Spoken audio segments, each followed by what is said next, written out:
Now, I don't know how many of you are here for my first or second class, but I showed you how to make almond milk. I'm going to show you how to make different kinds of nut milk because each kind of nut and seed has different nutrient qualities to it, different flavors, and different textures. And so I find that if I just make almond milk all the time, it's delicious. I love it, but there's so much variety that you can choose from. And so there's such a spectrum of nutrition if you use different nuts and seeds. So you can use anything to make nut and seed milk: sesame seeds, sunflower seeds, pumpkin seeds, walnuts, pecans, Brazil nuts, anything. So hemp milk or hemp seeds, you can use that as well. So I'm going to make some milk with walnuts today. These are very high in omega-3 fatty acids. They're great for calming the nervous system. They're great for their antioxidant properties. And again, they're healthy fat content. And you're going to love how easy this is. 1 cup of nuts or seeds, whatever kind you want. Soak them overnight and then just rinse and drain them. Especially when you're making nut milks, you want to make sure everything is soaked and rinsed because you want to dissolve all the enzyme inhibitors are on the outside of the nuts so that it's going to be really digestible. And then fill up the blender with water. Purified water, and blend. All right, here we go.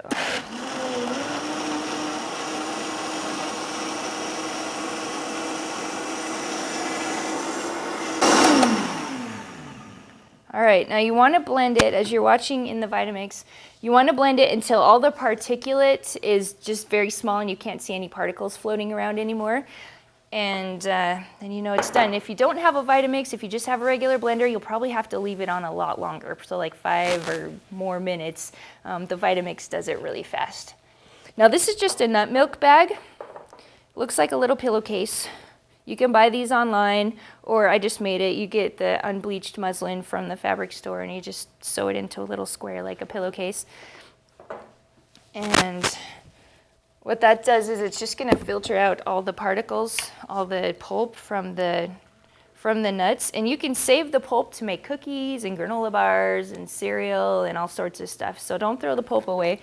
It's highly nutritious and makes yummy stuff. Like we make chocolate mint cookies out of it.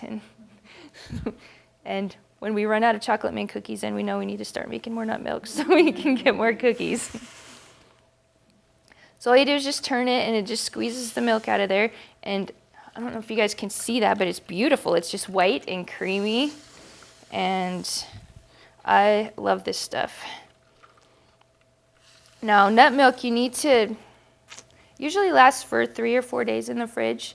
You got to drink it pretty quick though, because anytime you chop nuts or processed nuts, the oils in them are very delicate because you've got a lot of your omega-3 and your omega-6 oils in the nuts. So as soon as you process them, they're very delicate. So you got to keep it refrigerated, consume it within a few days, and then you'll be good.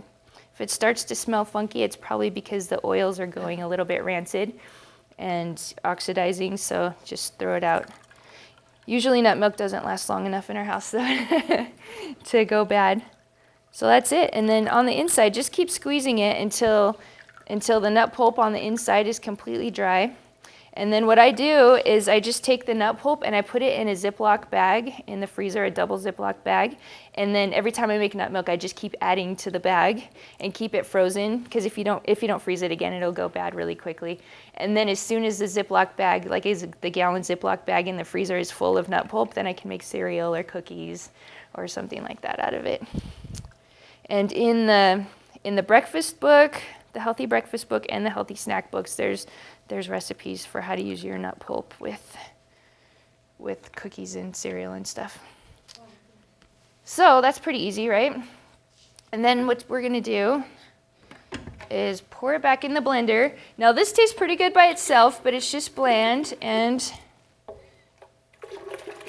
at Cafe Janae, we don't like bland. Everything has to be wild with flavor and so delicious it makes you want to dance and sing. So leave it like this if you like, and it's going to be perfectly fine. But if you want it to be a little more exciting, what we're going to do is we're going to put in some coconut oil. Now remember, coconut oil is medium chain triglycerides, so your body uses it as a carbohydrate. It's great brain food. It also, it's good for your skin. It helps you so your body doesn't need as much vitamin E, so it's a great antioxidant. So I just put coconut oil in every raw thing I make because it's just really good for you in so many ways. Plus it makes it taste, it adds kind of a creaminess to the milk that I think you'll really like. That was vanilla, because you have to put vanilla in everything as well. This is a little bit of raw local honey. You don't have to sweeten it, but if you want to, I find that just putting a little touch of honey in there helps. You can also put in just a pinch of stevia or a little drop of agave nectar, or a little bit of maple syrup, whatever works for you. This is lecithin. Make sure it's, when you get lecithin, that it's organic.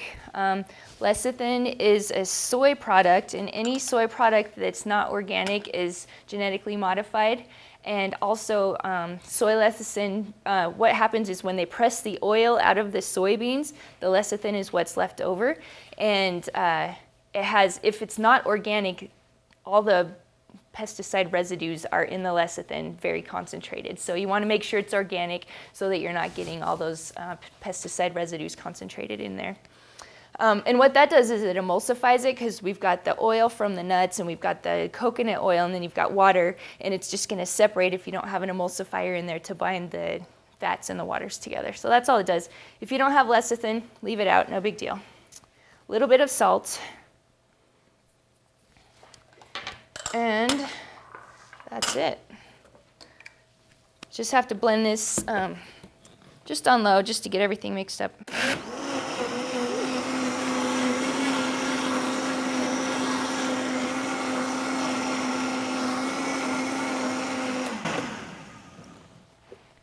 Now it's beautiful.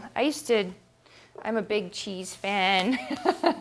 Milk was really hard for me to stay away from. And when I started making nut milk, like, I never wanted real milk again. First of all, it tastes great. Second of all, it's fabulously delicious. And when you drink it, you feel awesome. It doesn't cause all that mucus coating in your throat, and it doesn't cause you just to feel kind of like gross and lethargic. It doesn't make you put on weight. So as soon as I started doing nut milk, like, I never wanted to go back again. It's fantastic. I think you guys are gonna love it too. And then, of course, taste. It's yummy. You guys are going to love it. So I'm going to pass this to Brian and Raquel. They'll give you some samples, and you guys can ooh and ah and tell me how much you like it, okay? Any questions about the nut milk? Now, something else about nut milk that I really love, you don't have to just drink it white. You can also have chocolate milk. So if you're going to do a chocolate milk, all you do is put in like a couple tablespoons of raw cocoa powder and then just a little bit of extra sweetener to make up for the bitterness of the cocoa powder. Blend that up, you've got chocolate milk. If you heat it up, then you've got hot chocolate. Add a little more vanilla to it and you've got fabulous hot chocolate.